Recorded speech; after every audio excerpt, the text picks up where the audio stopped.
warahmatullahi wabarakatuh.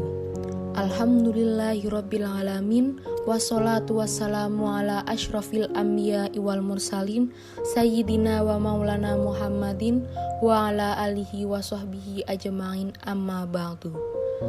Pada kesempatan kali ini, kelompok kami akan membahas tentang intoleransi sesama umat manusia.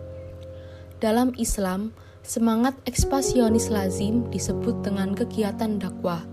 Kewajiban berdakwah dianjurkan bagi setiap muslim sejak awal masa kenabian Nabi Muhammad SAW. Hakikat dakwah pada dasarnya ialah tindakan menyebarkan pesan-pesan Islam kepada umat manusia agar meyakini kebenaran Islam itu. Dalam kaitannya dengan konteks kota Langsa, masyarakat yang menjadi sasaran dakwah bukan hanya beragama Islam, tetapi terdapat juga agama lain seperti Kristen dan Buddha.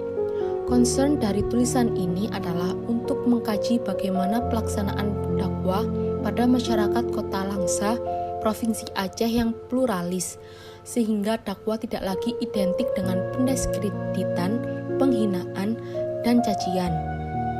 Untuk mewujudkan paradigma dakwah yang lebih humanis itu, ada 3 hal yang perlu dipahami seorang dai dalam melaksanakan aktivitas dakwahnya. Yang pertama, dai harus konstekstual dalam merespon realitas sosial yang dihadapi masyarakat pluralistis tersebut. Kedua, seorang dai perlu juga memahami bahwa satu sisi orang Islam diwajibkan untuk menyiarkan ajaran agamanya, tetapi di sisi lain keberadaan agama lain pun mesti dihormati. Yang ketiga, untuk mewujudkan dakwah yang humanis, kegiatan dakwah tidak lagi cenderung membicarakan Islam kafir, beriman, dan tidak beriman, surga neraka. Sikap dan tabiat menghina atau menistakan adalah akhlak para musuh Allah Azza wa Jalla yang menjadi akhlak orang kafir dan munafikin. Oleh karena itu, Allah Azza wa Jalla menjelaskannya secara jelas kepada Rasulullah Shallallahu Alaihi Wasallam dan para sahabatnya dalam banyak ayat dan peristiwa.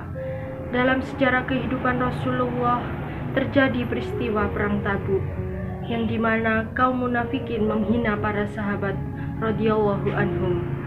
Rasulullah sebagai orang yang paling sayang kepada manusia waktu itu tidak memaafkan dan tidak menerima unsur para penghina tersebut. Bahkan tidak melihat alasan mereka sama sekali yang mengaku melakukannya sekedar bermain dan bercanda. Beliau Shallallahu Alaihi Wasallam membacakan wahyu yang turun dari langit yang diabadikan dalam Al-Quran. Firman Allah Azza wa Jalla, Bismillahirrahmanirrahim. La ta'tadhiru qad kafartum ba'da imanikum in na'fu an ta'ifatin minkum nu'adzib ta'ifatan bi'annahum kanu mujrimin.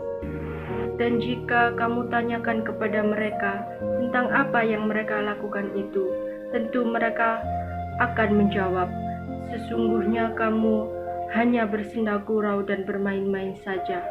Katakanlah, apakah dengan Allah, ayat-ayatnya dan Rasulnya kamu selalu berolok-olok? Tidak usah kamu meminta maaf karena kamu kafir sesudah beriman. Dan jika memaafkan segolongan dari kamu, niscaya kami akan mengazab golongan yang lain, disebabkan mereka adalah orang-orang yang selalu berbuat dosa. Di sini saya akan menjelaskan mengenai perbedaan itu indah dan mengasihkan. Tidak ada perbedaan di antara kaum minoritas maupun kaum mayoritas di dalam suatu kemanusiaan. Hidup kita seperti halnya dalam sebuah taman. Taman memiliki banyak sekali komponen yang mendukung, seperti halnya bunga, kupu-kupu, rumput, pohon, tanah, dan sebagainya. Namun, perbedaan komponen tersebut yang membuat taman itu menjadi lebih indah. Seperti halnya di Indonesia sendiri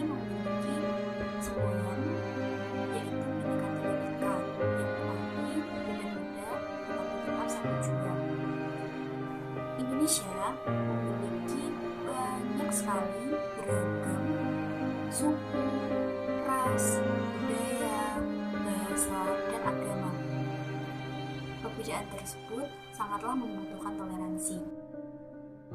Baru ini kita mendengar adanya berita yang sangat menggemparkan kaum muslim, yaitu di mana Presiden Prancis dengan terang-terangan menghina Nabi kita Nabi Muhammad SAW dengan sebuah karikatur. Berita ini sangat menyulut emosi kaum Islam di seluruh dunia. Tidak terkecuali di Indonesia yang menjadi salah satu negara penduduk Islam terbanyak di dunia.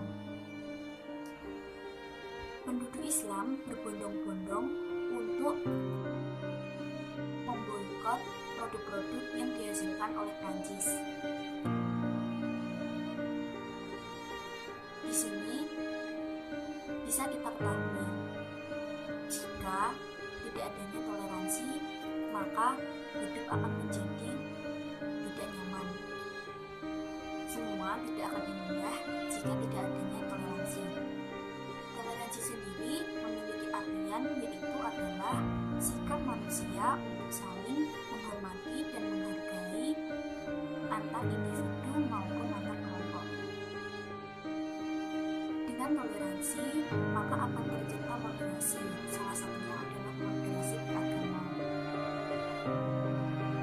Seperti dalam surat Quran surat Al-Baqarah ayat 193. Di situ dijelaskan bahwa Allah menyatakan bahwa kaum muslimin dijadikan umat wasata sebagaimana dinyatakan, dan demikianlah pula kami telah menjadikan kamu umat yang berbeda agar menjadi saksi atas manusia dan agar Rasulullah. Dari kisah di atas, banyak pelajaran yang bisa kita renungkan. Yang pertama, ketika cacian dan perlakuan tidak manusiawi datang menghadapi baginda Rasulullah SAW, maka yang dikedepankan oleh beliau bukan dengan kembali mencaci, tetapi dengan menunjukkan sikap baik, bahkan mendoakan ampunan kepadanya. Secara tidak langsung, ini adalah dakwah terhadap mereka yang membenci Islam. Terbukti akhlak mulia baginda Rasulullah SAW dan sahabatnya telah mengantarkan Islam bisa tersebar luas dengan waktu yang singkat.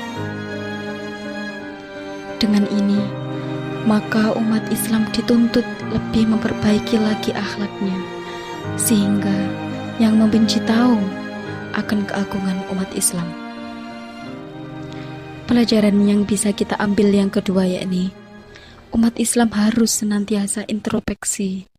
Apakah kita pernah menjelaskan tentang Islam kepada orang-orang yang menghina Islam? Karena boleh jadi mereka yang membenci Islam belum tahu tentang hakikat Islam. Jika belum, maka kita harus memberikan penjelasan tentang Islam dengan berbagai pendekatan. Kalau baginda Rasulullah SAW dulu suka memberikan surat-surat ditujukan kepada sang raja, maka sekarang pun kita bisa berdakwah lewat buku dengan menerjemahkan karya-karya Islam ke dalam bahasa yang dipakai oleh orang Barat, atau bisa dengan pendekatan seni dan budaya yang diterima oleh mereka. Yang ketiga, mungkin ini yang luput dari kita selama ini, yaitu mendoakan mereka untuk mendapatkan pintu hidayah. Baginda Rasulullah SAW tahu bahwa berdakwah saja tidak cukup. Hidayah adalah urusan Allah, maka jalan yang terbaik untuk memintanya adalah dengan doa. Semoga kita dapat terus bermuhasabah diri, menghargai sesama, dan meneladani baginda Rasulullah SAW. Allahu a'lam bishawab. Assalamualaikum warahmatullahi wabarakatuh.